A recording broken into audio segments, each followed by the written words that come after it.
Nuk është se e kisha në planet e mia që në atë moment se normalisht donte goxha buxhet.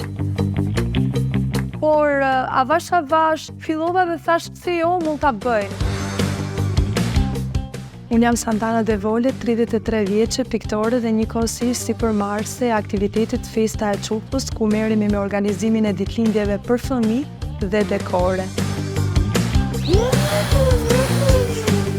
Unë të gjithë rrugtimin tim e kam ndjekur me aq njohuri sa kam pasur vetë, duke parë video në YouTube ose punime të huaja. Momenti që unë u mora tek trajnimi, u bëra pjesëmarrëse, më ndihmoi shumë se si të përzgjedhë klientelën, se si të sistemojmë për shembull 2 ose 3 evente që i kemi në të njëjtin orar. Rëndësi ka ta kesh punën me pasion, me dëshirë, edhe po nuk e përçove tek festa energjinë, nuk ke sukses në fund. Një festë e mirë do shumë energji.